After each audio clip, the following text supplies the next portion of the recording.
네, 여러분 안녕하세요. 김하인 쌤입니다. 주간민법 기본이론과정 제4회 과정을 진행하겠습니다. 자료는 네이버밴드 공지사 민법 김하인 쌤에서 출력할 수 있습니다. 문제는 여기서 출력해서 풀어보시고 해설 강의는 유튜브 강의 들으시면 되겠습니다.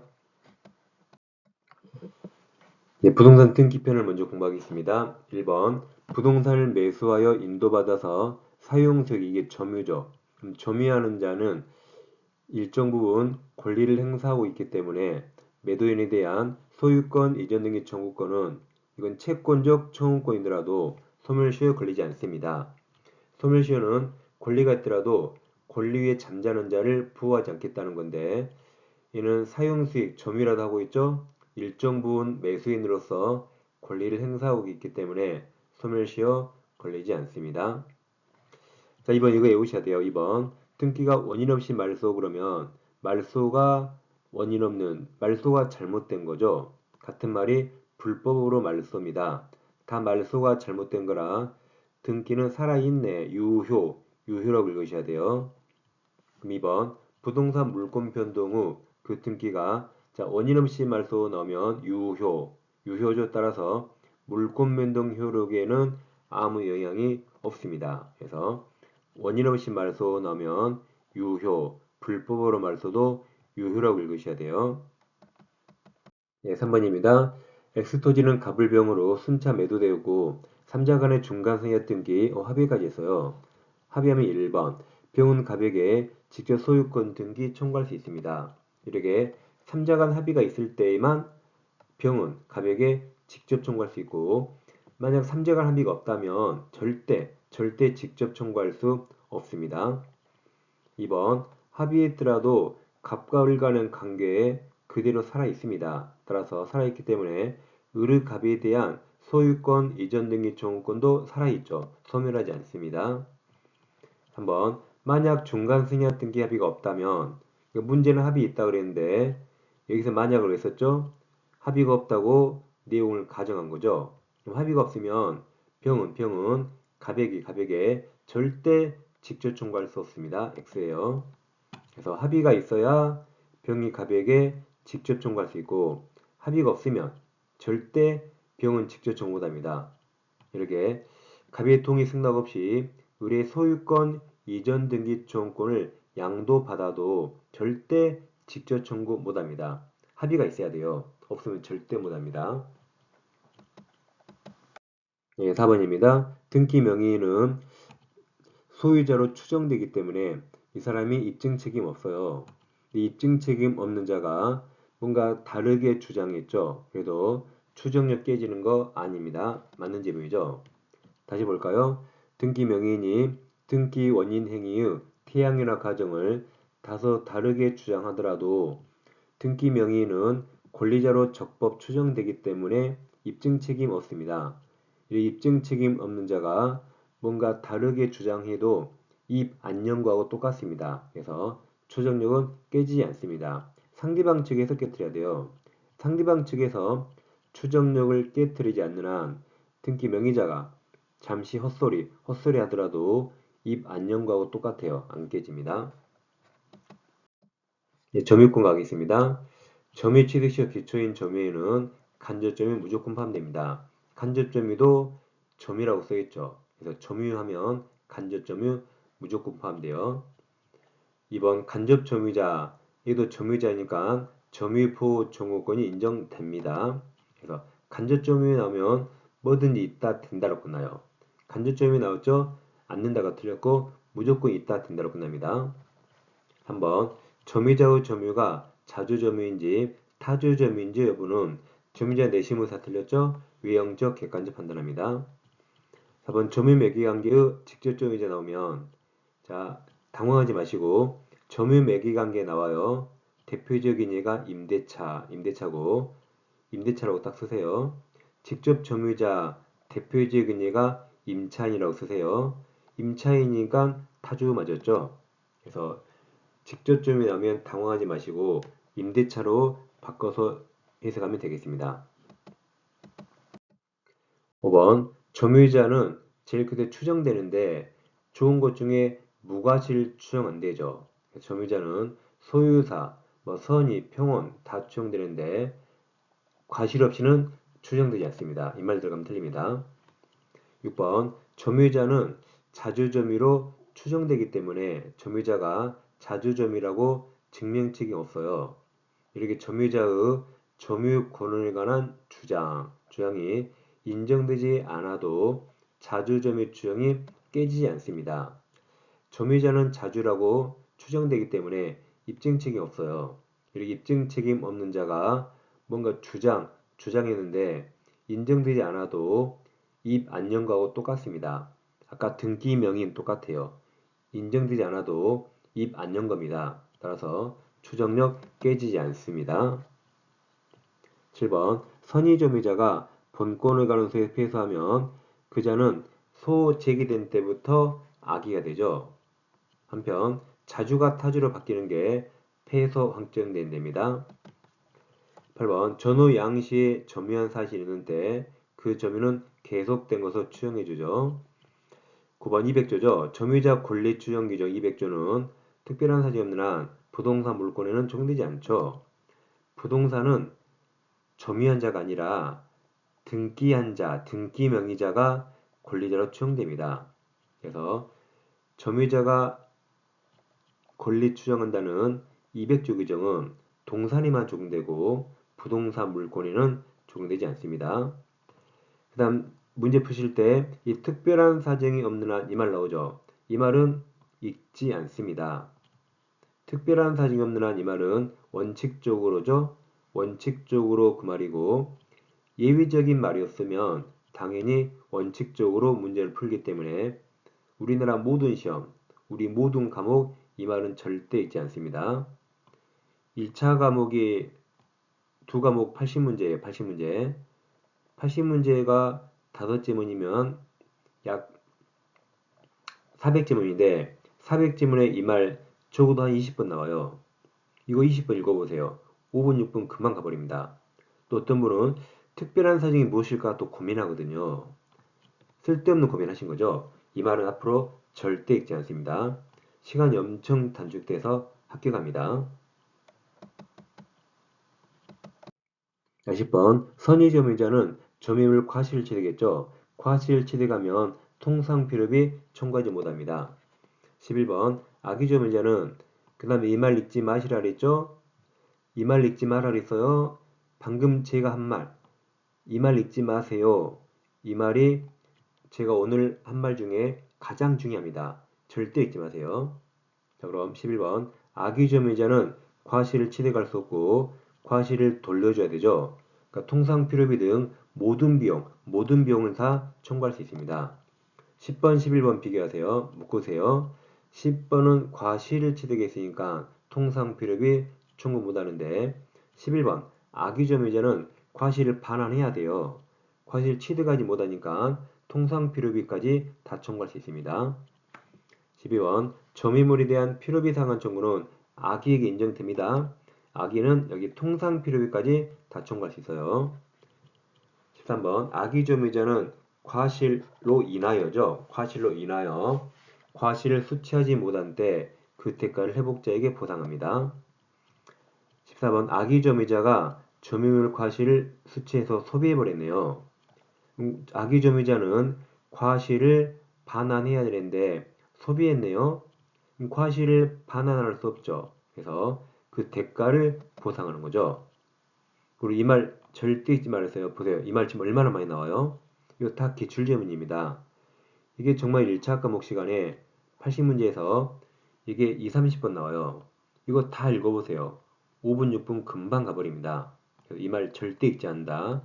이 말이 제가 오늘 할 말 중에 가장 중요합니다. 이런 말은 저 아니면 누구한테 못 들어요.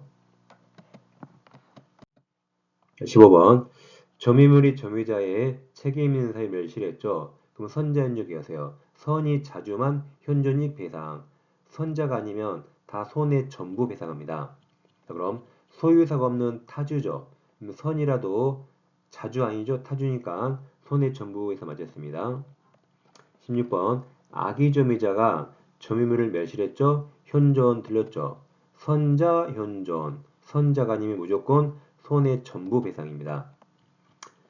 17번 점유자가 필요를 제출할 때 그 가액 증가가 현존한 경우에 한하여 이 말 나오면 유익비입니다. 필요비는 가액 증가가 현존하지 않아도 청구할 수 있지만 유익비는 가액 증가가 현존해야 됩니다. 그 다음 유익비죠. 유익비 상환 청구에 대해서 회복자는 법원에 상환기간 허여를 청구할 수 있습니다. 필요비는 뭐 10만원, 20만원밖에 안 돼요. 유익비는 몇 천만원 될 수 있어요. 그럼 몇 천만원 되니까 이런 비싼 유익비를 회복자가 법원에 상환기간 허여를 청구하는 겁니다. 자, 이제 소유권 파트로 가셔서 주입토지 통행권입니다. 자, 1번, 2번 비교하세요. 묶어서 1번 소유토지 용도에 필요한 통로가 이미 있긴 있는데 그 통로를 사용하는 것보다 더 편리하다는 이유만으로 다른 장소로 통행할 권리는 인정되지 않지만 2번 기존 통로가 있긴 있는데 그것이 당해 토지 이용에 부적합하여 실제로 통로로서 충분한 기능을 하지 못하죠. 이때는 인정됩니다. 1번, 2번 잘 비교하세요. 2번 주의 토지 통행권은 일단 발생하여도 나중에 그 토지에 접하는 공로가 개설되어서 그럼 더 이상 맹지가 아니네요. 그 통행권을 인정할 필요가 없어지면 당연히 소멸합니다. 이제 소유권 취득시효 파트입니다. 자, 취득시효로 인한 소유권 취득 효과는 점유 개시한 때로 소급해서 효력이 생기죠. 정답입니다. 2번 집합 건물의 공용 부분은 별도로 취득시효 대상이 되지 않습니다. 그럼 아파트 복도 또는 주차장에서 20년 살았어요. 그럼 그런 그지가 없죠. 이는 취득시효 대상 되지 않습니다. 3번 성면 불상자란 성도 몰라 이름도 몰라 그래도 시효 취득할 수 있어요. 4번 국가재산도 취득시효 기간 동안 계속 그 일반 재산이면 이건 공공 목적에 활용하지 않기 때문에 취득시효 대상이 될 수 있습니다. 명의 수탁자의 점유는 타주점이기 때문에 타주점유는 점유 취득시효 할 수 없어요. 소유권 취득시효는 자주점유만 가능하죠. 타주는 안 됩니다. 자, 6번 지문이 길어요. 항상 객관식은 지문이 길면 끝부분에 확인하세요. 끝부분에 이제 취득시효 문제인데 소유권 이전 등기, 자, 등기 청구 상대방이 되는가 물어봤어요. 그럼 시효 취득에서 등기 청구는 누구에게 하죠? 시효 완성 당시 소유자입니다. 등기 청구는 시효 완성 당시 소유자에게만 할 수 있어요. 그럼 이 문제는 앞에 사람이 완성 당시 소유자인가 아닌가만 보면 됩니다. 6번 시효 완성 당시 소유권 보존 등기나 또는 이전 등기가 무효랍니다. 그럼 등기가 무효면 이 사람은 소유자가 아니죠. 그럼 완성 당시 소유자가 아니기 때문에 원칙적으로 그 등기 명의는 등기 청구 상대방이 될 수 없다 해서 맞는 말입니다. 7번도 지문이 길어요. 그럼 제일 끝에 부당이득 반환 의무가 있는가 물어봤습니다. 자, 시효 완성하면 소유자, 등기 명의자는 시효 완성자에게 어떠한 청구도 할 수 없습니다. 소유자는 시효 완성자에게 등기 넘길 의무만 있고 소유자는 시효 완성자에게 어떠한 의무가 없어요. 따라서 취득시효 완성 후 아직 소유권 이전 등기를 마치지 않은 시효 완성자라도 소유자에게 아무런 의무가 없어요. 소유자에게 취득시효 기간 중 점유로 발생한 부당이득 반환 의무가 없습니다. 다시 잘 기억하세요. 시효 완성하면 소유자 등기 명의자는 시효 완성자에게 어떠한 것도 청구할 수 없습니다. 그러니까 반대로 시효 완성자는 소유자에게 어떠한 의무도 없습니다. 소유자는 등기 넘길 의무가 있어요. 자, 7번, 8번 묶어서 잘 비교하세요. 8번 점유로 인한 부당이득 반환 청구할 수 있는가 물어봤어요. 근데 이게 소유명의자는 점유자에게 어떠한 청구도 할 수 없다 그랬죠? 오히려 등기 넘길 의무만 있습니다. 두 개 잘 비교하세요. 공동소유로 갑니다. 공유가 사리가 나오면 항상 과반수가 있는 거 보세요. 갑이 3분의 2 과반수죠? 을은 소수 지분입니다. 관리 방법은 갑 혼자 멋대로 정합니다. 을 동의 필요 없어요. 자, 1번, 2번 묶어서 같이 비교하세요. 1번 병이 과반수권자로부터 토지의 특정 부분이든 뭐 전부 똑같아요. 사용 수익을 허락받아 점유하는 경우 금평은 과반수권자에게 허락받았기 때문에 이 점유는 전부 적법합니다. 그럼 이 소수 지분권자는 병을 상대로 어떠한 청구도 할 수 없습니다. 반환 청구도 할 수 없어요. 병은 과반수권자에게 점유를 허락받았기 때문에 예를 들어 임대차 있다 해보세요. 그럼 병 점유는 전부 적법이고 따라서 소수 지분권자는 이 병인을 상대로 어떠한 청구도 할 수 없습니다. 그도 그럴게. 자, 병은 을 얼굴 알까요? 병은 을 얼굴 모르죠. 그럼 을 얼굴 모르는데 얼굴도 모르는 사람이 뭔가를 청구하면 그 보이스피싱이에요. 낚이지 마세요.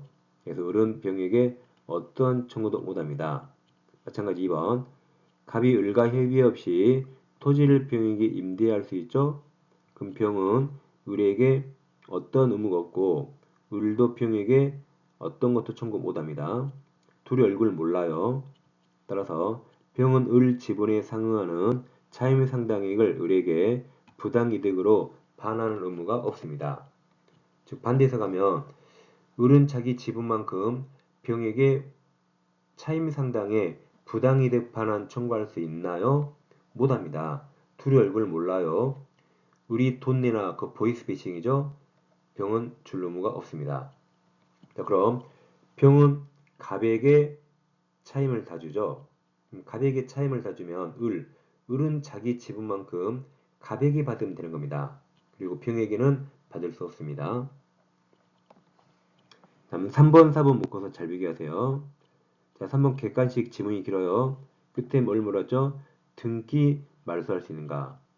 4번도 등기 말소할 수 있는가 물어봤어요. 자, 그럼 공유에서 등기 말소가 나오면 꼭 봐야 할 게 앞에 등기가 전부 무효인가 일부 무효인가를 봐야 돼요. 3번에서는 갑은 공유자죠. 공유자 1인이 부정한 방법으로 X토지 전부에 관한 소유권 등기를 갑 단독 명의로 행했습니다. 이 등기는 전부 무효입니까? 일부 무효입니까? 일부 무효죠. 갑이 부정하게 자기 앞으로 등기해도 갑 지분만큼 이거 유효거든요. 그럼 3분의 2 유효, 3분의 1 무효, 일부 무효입니다. 일부 무효니까 을은 갑을 상대로 등기 전부 들렸죠. 전부 말소 청구는 못하죠. 을은 자기 지분만큼 3분의 1만큼만 말소 청구할 수 있습니다. 자, 4번도 자, 등기 말소 청구할 수 있는가 물어봤죠. 앞에 등기가 전부 무효인가 일부 무효인가를 봐야 돼요. 4번 X토지 간에서 제3자 정명의로 원인 무효 소유권 등기가 되어 있습니다. 이건 제3자 명의라 이건 전부 무효죠. 전부 무효이기 때문에 갑이든 을이든 둘 다 정을 상대로 전부 말소 청구할 수 있게 됩니다. 5번 공유토지가 나대지어도 갑은 을 동의 없이 건물 신축할 수 없습니다. 건물 신축은 관리행위가 아니죠. 처분행위입니다. 처분행위라 전원 동의 얻어야 가능합니다. 자, 2번도 지문이 길어요. 제일 끝에 또 등기 말소 물어봤네요. 앞에 등기가 전부 무효인가 일부 무효인가 보는 겁니다. 2번 공유부동산에 대해서 공유적 1인 단독 명의로 원인 무효의 소유권 등기가 있어요. 이건 전부 무효가 아니죠. 공유자 1인 지분만큼은 유효이기 때문에 전부 들렸죠. 전부 말소 청구할 수 없습니다. 한번 과반수권자가 단독으로 공유토지를 임대하면 소수 지분권자는 아까 임차인에게 청구할 수 없고 과반수 맞죠? 과반수 지분권자에게 자기 지분만큼 차임 상당의 부당이득 반환 청구할 수 있게 됩니다. 그래서 과반수권자를 맞았는데 없다가 틀렸죠? 다음 4번 질문 길어요. 그럼 등기를 요하는가 물어봤죠? 그럼 법률행위는 등기유하고 법률 규정은 등기유하지 않습니다. 근데 공유자 중 1인이 공유지분을 포기했죠. 그럼 포기는 법률행위죠. 내가 원해서 했죠. 법률행위라 등기해야 되죠. 등기해야 됩니다. 5번은 제일 끝에 토지 인도 청구할 수 있는가 물어봤어요. 5번 갑을병이 토지를 각각 2분의 1, 그럼 갑이 2분의 1이죠. 그럼 여러분 2분의 1은 과반수입니까? 아니죠. 과반이란 절반을 초과예요. 얘는 딱 절반이고 과반수가 아닙니다. 우리 판례는 2분의 1은 과반수가 아니기 때문에 2분의 1도 소수지분이라고 평가합니다. 및 갑도 소수지분, 을도 소수지분, 병도 소수 다 소수지분으로 공유하고 있는데 병, 소수지분권자 병이 그다음 갑과 을 협의 없이 이 말이 과반수 동의 없이 토지를 배타적 독점적 점유하고 있어요. 그럼 을 또 다른 소수 지분권자가 공유물에 대한 보존행위로 인도 청구할 수는 없습니다. 과거 판례는 병이 과반수 동의 없이 토지를 점유하면 이 전부 불법이기 때문에 다른 소수 지분권자도 인도 청구할 수 있다고 했어요. 근데 판례가 바뀌었죠. 그럼 우리 인도 청구에서 을이 병 자리에 들어가면 을도 불법이거든요. 그래서 이 또 다른 소수 지분권자는 이제는 인도 청구할 수 없고 대신 을은 방해 배제 청구하면 충분히 보호됩니다. 그래서 을도 소수기 때문에 인도 청구 못합니다. 인도 청구는 과반수권자만 할 수 있어요. 다 소수기 때문에 인도 청구는 못합니다. 6번 합의자 1인이 사망하면 상속인은 합의자 지위를 승계하지 않죠. 합의는 동업관계라 아버지가 사망하면 자식이 동업하는 거 아니죠? 다른 합의자 동의 얻어야 가능합니다. 7번 합의물 보존은 공여와 똑같이 각자 할 수 있습니다. 8번 합의자는 전원 동의 없이 지분 처분하지 못하죠. 합의는 동업이기 때문에 합의 지분, 동업 지분을 처분하려고 해도 다른 합의자 전원 동의 얻어야 됩니다. 그럼 합의자는 분할 청구하지 못합니다. 식당을 동업한다 해보세요. 지금 식당 영업 중인데 식당을 분할하면 안 되겠죠? 폐업했을 때나 분할 청구 가능합니다. 10번 비법인 사단사원은 단독으로 총임을 보존행위할 수 있나요? 공유와 합의에서는 보존을 단독할 수 있지만 총유에서는 단독 못합니다. 총유에서는 보존행위도 사원총회 결의 얻어야 돼요. 단독으로 할 수 없습니다. 총유는 보존, 관리, 처분 모두 다 사원총회 결의를 얻어야 되죠. 그래서 X가 됩니다.